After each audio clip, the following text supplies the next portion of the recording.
Faust may ask for ever more amazing experiences, and Mephistopheles will have to deliver. However, if Faust is ever satisfied with an experience and wants to dwell in it, then the devil may take him. The story was turned into literature by the playwright Christopher Marlowe, a contemporary of Shakespeare. In one scene, Mephistopheles introduces Faust to Helen of Troy, the most beautiful woman who ever lived. Faust famously says, "Was this the face that launched 1,000 ships and burnt the topless towers of Ilium? Sweet Helen, make me immortal with a kiss." 200 years later, the story was retold by the German poet Johann Wolfgang von Goethe. In Goethe's version, Faust says to the devil, "If ever I say to the moment, 'Tarry a while, you are so beautiful,'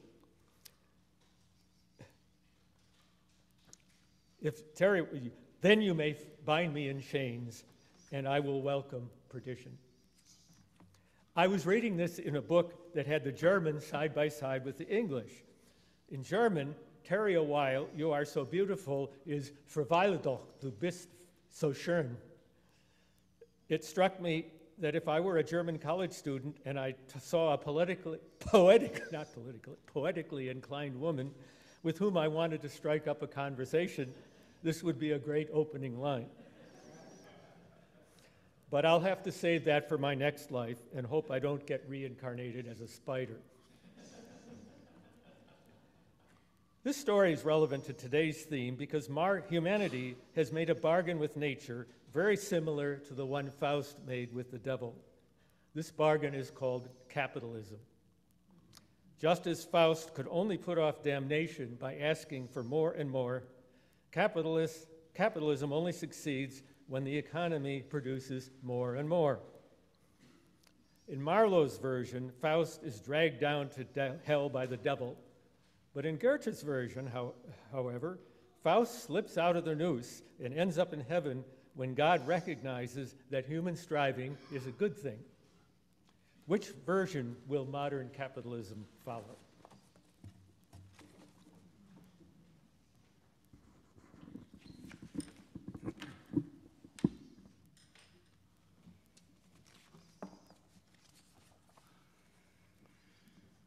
Okay, we support the work of this congregation through the gift of our time, our talents, and our treasure.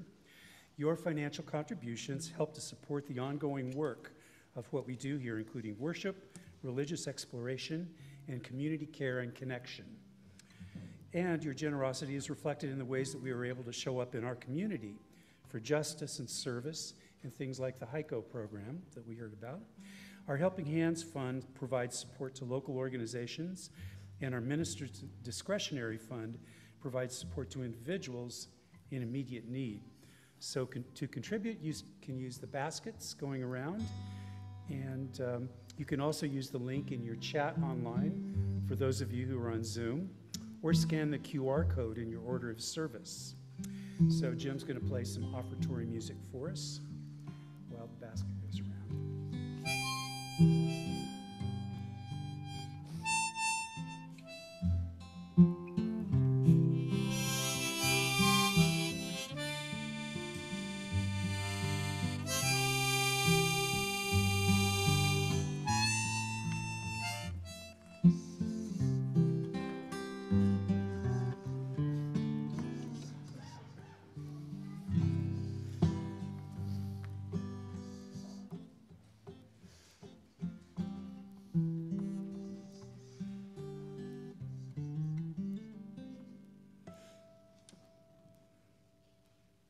Thank you, Jim. If you want to take a seat, I'm going to take the mic. Yes, sir.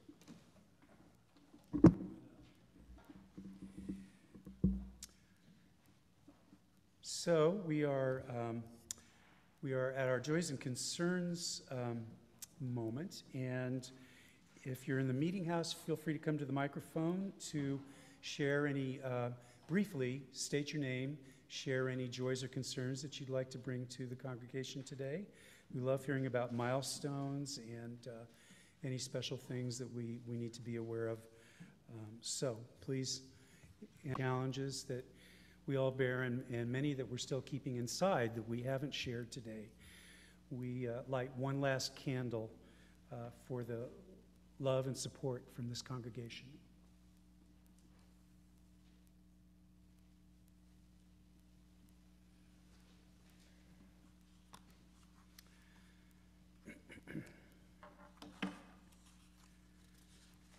So I'd like to move into a period of meditation now.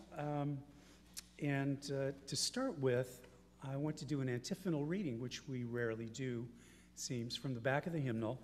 It's number 651. And I will read the regular font, and you guys can read the italicized font.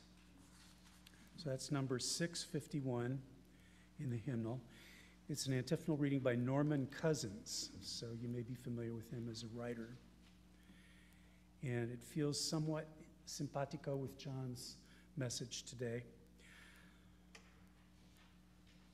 I am a single cell in a body of 4 million cells. The body is humankind. I am a single cell. My needs are individual, but they are not unique.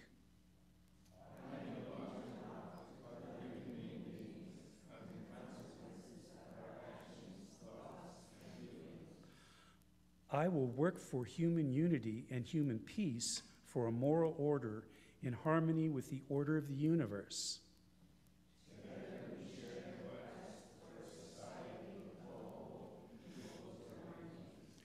A society in which we need not live beneath our moral capacity, and which justice has a life of its own.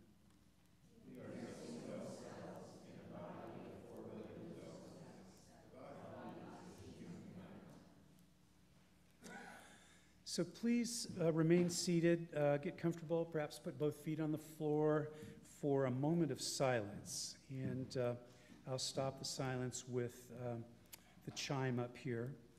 So please join me in a moment of silence.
Please stand as you are able and turn to page 123 in the hymnal to sing Spirit of Life one time through before we hear John's sermon.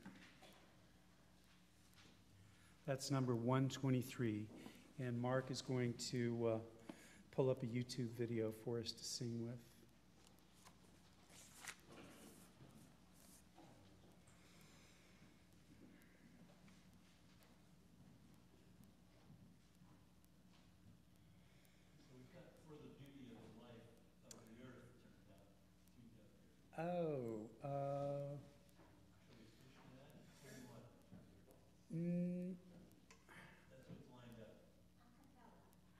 Yeah, let's do it a cappella. Just a sec, let me get the starting note here.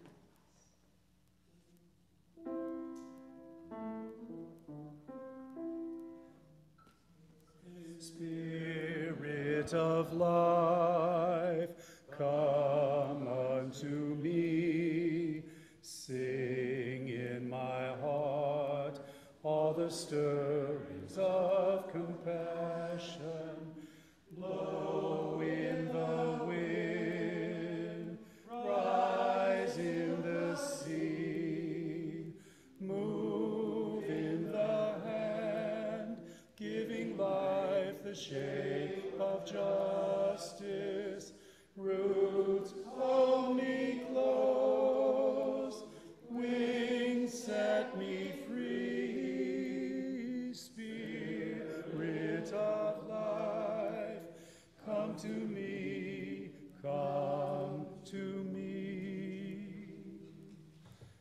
fall.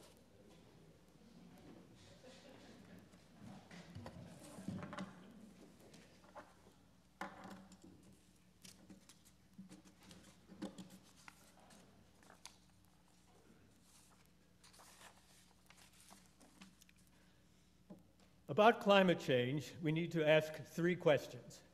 One, is it real? Two, are humans causing it? And three, is it bad? The answers are yes, yes, and yes.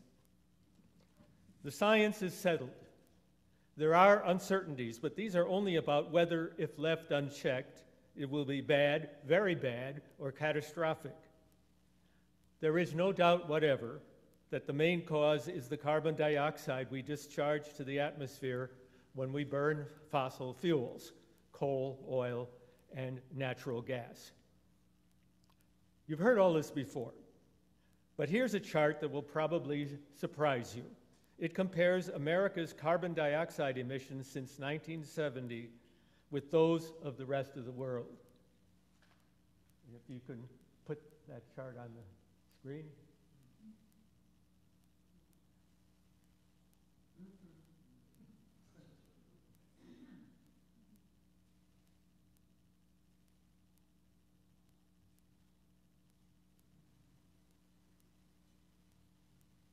There we go.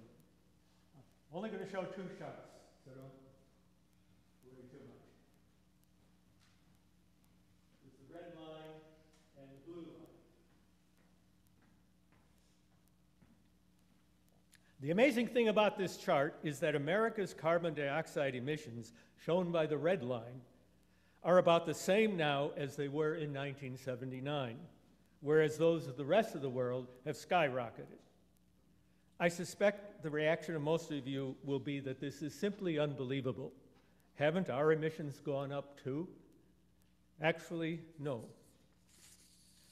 Several factors have contributed to this. Our economy is twice as efficient in its use of energy now as it was in 1979. It only takes half as much energy to produce a given amount of goods and services as it did then, and that's after accounting for inflation. Another factor was that in 1970s, the only significant form of carbon-free energy was hydropower.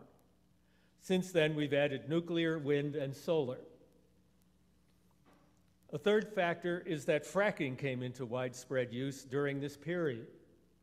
It cut the price and expanded the supply of natural gas in America. Natural gas is a fossil fuel, of course, but its carbon dioxide emissions per unit of energy are about half those of coal. Fracking has made America a net energy exporter and has caused our use of coal to decrease significantly in the last 20 years. I can't resist an aside about fracking. 3 years ago, I published a paper in the International Journal of Hydrogen Energy showing how to lessen the environmental impact of fracking and at the same time reduce carbon emissions. The process would save water, leave the carbon dioxide in the ground, and produce hydrogen as the end product. There are engineering problems to be solved, and it would take carbon pricing to make it happen. But this is just one of many examples of improving a technology rather than rejecting it. In contrast, the carbon emissions of the rest of the world have indeed exploded upward. One might infer from this graph that America isn't the problem, it's the rest of the world. But not so fast.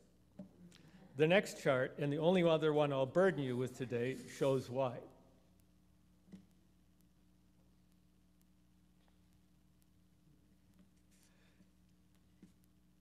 This is the per person emissions. Yes, we've kept our emissions roughly constant over the last 40 years, but we're only 4% of the world's people, and we're still responsible for 14% of the world's carbon dioxide emissions. Americans emit more than 3 times as much carbon dioxide per person as the rest of the world. 20 years ago, we emitted 6 times as much. The downward slope of this curve over the past 2 decades gives us some encouragement, but we have a long way to go before we can preach to the rest of the world.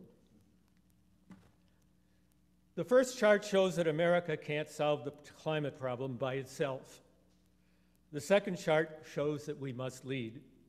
If we don't do our part, how can we expect others to take action? That will require political will. It will also require both liberals and conservatives to give up some of their cherished beliefs. Conservatives will have to admit that climate change is real and that, as a consequence, capitalism needs fixing.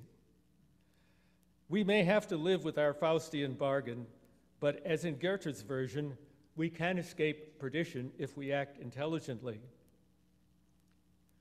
And liberals will have to give up their ingrained tendency to insist that any new technology must be environmentally pristine. Perfect is simply not on the menu.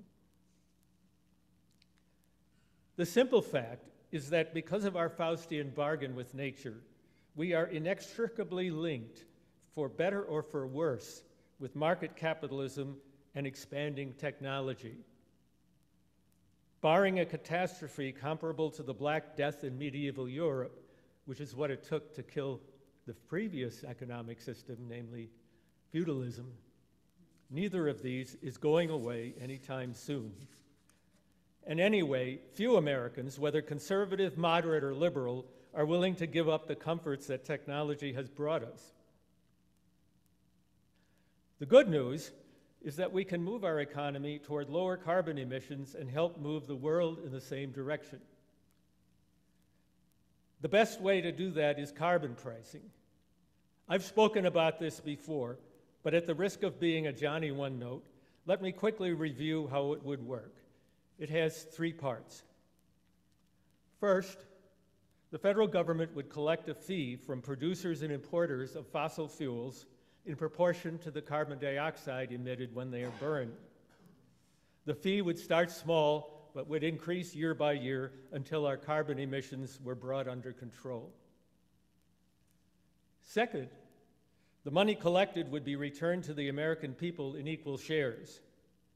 The existing Social Security system would be used to direct deposit the rebates on a monthly basis into our bank accounts. Third, something called border adjustment would be enacted. This would charge a special tariff on imports from other countries that didn't have carbon pricing, but exempt countries that did. This would remove any incentive to American manufacturers to move operations offshore to escape the carbon fee. Carbon pricing would use the invisible hand of economics to move our economy toward low-carbon sustainability. It would happen through bottom-up decisions by business leaders, local municipalities, and individual consumers, without the need for top-down government fiat. It would also encourage the development of new low-carbon technologies to replace ones that carbon pricing has made uneconomic. If the world were logical, this would appeal to both conservatives and progressives. Conservatives would like it because it depends on market forces, not the government, to pick the winners and losers in the coming low-carbon economy. Progressives would like it because low-income people would come out ahead. For them, the rebates would more than cover the effect of higher energy prices, simply because they don't have a lot of money to spend on energy, but they'd get the same rebate as Elon Musk. Alas, the world isn't logical, and it may be a while before carbon pricing is enacted in America, even though other countries, including Canada, are moving ahead with it. What we need to do in the meantime is realize that politics is the art of the possible. We should be happy we have minimum standards in place for home appliances, heating systems, and air conditioners. It's these minimum standards that have helped to make our economy more efficient. I said earlier that carbon pricing depends on the invisible hand, not regulations. Yet even if we had carbon pricing, some regulations would still make sense. One area is where there's no consumer benefit to be had from inefficient units. Libertarians may squawk at bans on incandescent light bulbs, But the new LEDs save money for consumers in the long term, and the quality of the light they produce is as good or better. Incandescents have no benefits relative to LEDs. Regulations also make sense when the decision maker is not the one who pays the energy bills. For example, in new housing and in rental housing, where whoever decides to put the heating and cooling equipment in is not the one who pays the bills. We should be glad for the Inflation Reduction Act that was passed last year. It has lots of provisions to encourage low-carbon technology choices by industry, local governments, and individuals. In an ideal world with effective carbon pricing, we might not need it. But in the meantime, it's way better than nothing. It's hard to know if anything useful is going to come out of our dysfunctional Congress before 2025. One area where progress might come is permitting reform. This would streamline the approval process for wind and solar projects and transmission lines that connect them to people. We need a process that will address real environmental concerns, but not allow the law to be used to block whatever is new just because it doesn't line up with someone's perfectionist ideology or narrow self-interest. And as important as anything, we need government to fund and incentivize research and development of new low-carbon technologies. If our grandchildren are to get through this century without catastrophic failure of the environmental, social, and political systems on which they will have to depend, they're going to need a couple of real breakthroughs. Think of research as partial payback to future generations for our own generation's negligence. If I were speaking to a conservative audience, I'd wind up by emphasizing the threats that climate change poses to our security, the security and prosperity of our families and our country. Under the assumption that this audience is primarily liberal or progressive, I'll take a different tack. We need to stop insisting that anything new must be environmentally perfect. No technology, not even solar energy, is pristine. Instead, we need to look towards solutions that are, if not perfect, far better for the environment than what we have now. And when they've been developed, we need to stop blocking their deployment for reasons that sound environmental, but are really just not in my backyard. Much of what poses as environmental purity has a distinctly racist and classist tinge. When we resist any alternative, unless it has a totally clean bill of environmental health, we're just enabling the continuation of the current unjust system. For too long, middle-class and wealthy Americans have enjoyed the benefit of energy produced from fossil fuels, but have offloaded the risks to others. The fossil fuel power plants that produce this energy spew noxious chemicals to nearby areas where most of the people who live there are working class or people of color. And the carbon dioxide these plants emit promotes the global warming that is most severely impacting the people of the tropics, whose climate is already close to the limit of livability and who generally lack the economic resources to adapt. Now, there are those who push back against this kind of talk with the quip that some people think the solution to environmental problems caused by technology is more technology. But I say no, the solution isn't more technology, it's better technology. Thank you.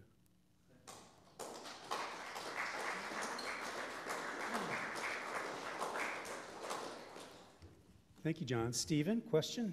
Yeah, I would like to have somebody speak about what you just spoke about, because you were not accurate, you were not factual, and the things you spoke about are totally wrong. You were not aware of the fact that wind turbines cost $125,000 a year to maintain, that the blades are not recyclable, they kill thousands of birds, they set in the water, they're killing whales because of the vibrations that they set up. All of the fish are being rechanneled and the species are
Stephen, thanks for sharing, and this sounds like a conversation that can be continued perhaps over coffee.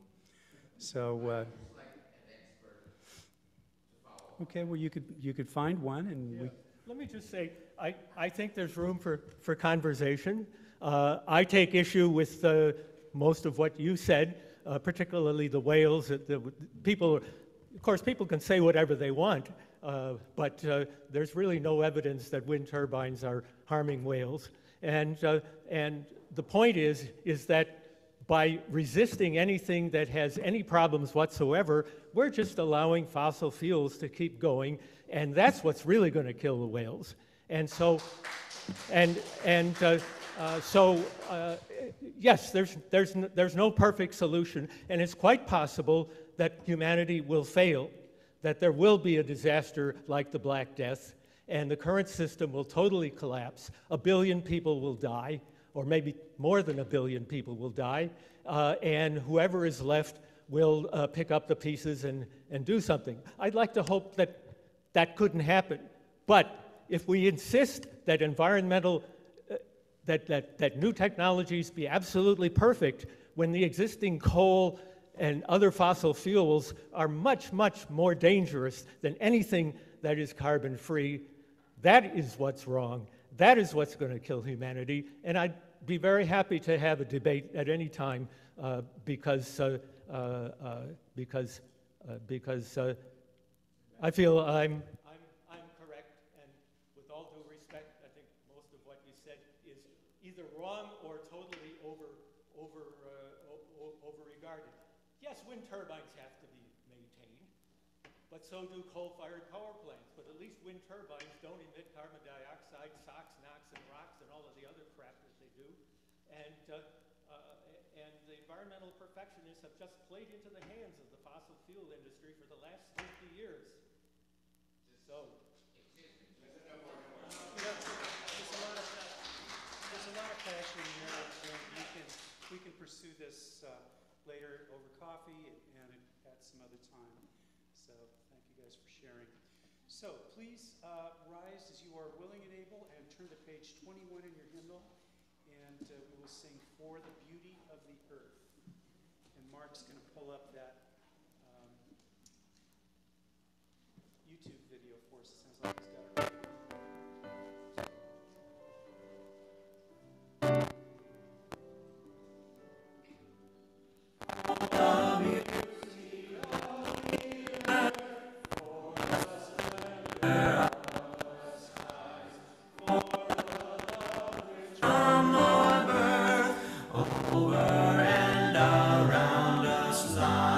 Source of all to thee.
sparked some real discussion and some real digging into really going, because really am afraid that just spouting figures, so many millions of this and so many millions of that, when sometimes it's hard to tell the difference between a million and a billion and a trillion. And it's the ratios that really matter, not the absolute numbers. John, is your microphone on? Is it? I don't know. No. Zoom, Zoom can't hear you. So, somehow it got cut off. Oh, It's look not at now? that. Okay, yay, okay. All right. Well, this is titled Dear T-Rex. Did you have any idea, and of course we all know that 66 million years ago an asteroid hit the Earth and spelled the end of these guys, and geologists sometimes say, well, maybe it was just the asteroid, and maybe it was the asteroid in combination with volcanic activity, but whatever it was, very quickly everything came to an end for these guys. So, did you have any idea when you saw that flash in the sky that it was all over? I suppose not. Perhaps you were busy gorging on the carcass of some herbivorous cousin. You were startled, of course, but did you wonder for the hours it took for the tsunami to wash over you, or the days it took for the ash to bury you? I'm often curious what would have happened if that asteroid had missed the Earth. Would you still be here? Or would you simply have gone extinct, as so many of your order did through the long years of the Jurassic and the Cretaceous? Or would you, or some more agile and smarter relative of yours, have further evolved? Would there now be reptilian cities with velociraptors or some such, arguing the morality of war, burning fossil fuels, and pondering death? And what will it be now for us, who descended from little furry things that were always beneath your notice? Who would have thought, tyrant lizard king, that such creatures would now rule the earth? You evolved into something that couldn't take a hit from space. Have we too evolved into unsurvivability? The big brains that promoted our ancestors to top predator now are undoing? And if that should be the denouement, will there be an encore? What tiny beast unnoticed will take the next leap forward? Oh, T-Rex, I hope you enjoyed your last meal. Thank you, John. So I have a brief benediction, and then we'll extinguish the chalice. The benediction is written by Rebecca Savage. It's called The Promise and the Practice. Spirit of life, spirit of love, we have gathered under the banner of a shared faith. We are born of a welcoming grace that extends and receives love. We are touched by the ways we have fallen short of who we strive to be. And here we are reborn, forged by a greater courage. Let us move from this place, encouraged and refreshed for the journey ahead. Please join me in reading the words for extinguishing the chalice found in your order of service. Just take a moment and track those down in your order of service. We extinguish this flame, but not the light of truth, the warmth of community, or the fire of commitment. These we carry in our hearts until we are together again.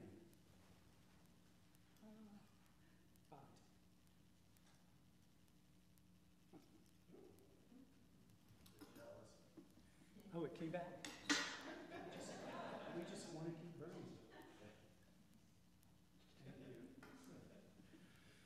So Jim will provide a closing song for us, and then please join us for refreshments.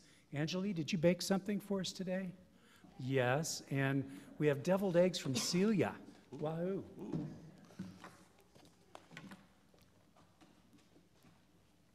What would you like to do? I got ready for you What a Wonderful World, and I've decided to not have any more pain and sorrow, I decided to have some hope. So I got What a Wonderful World, the Louis Armstrong version. How would you like to do that? Everybody knows that, right? Can I play harmonica on this one?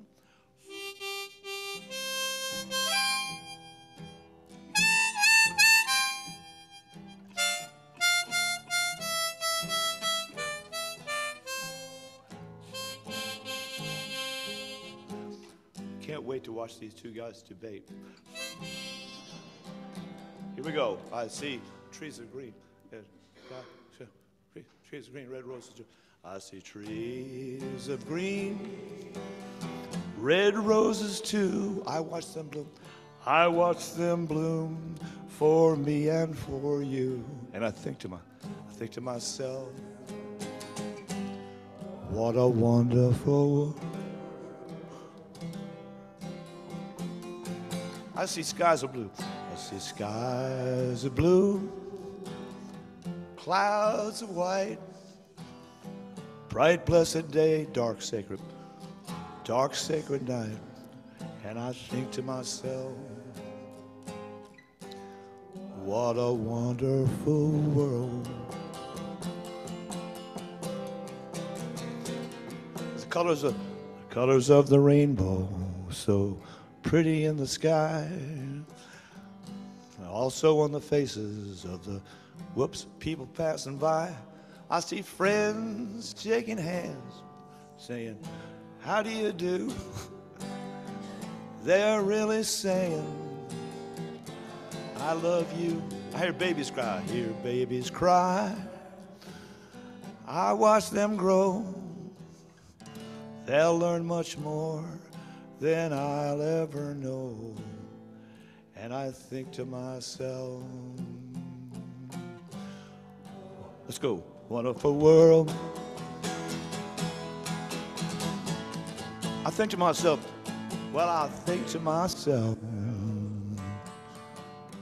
what a wonderful world.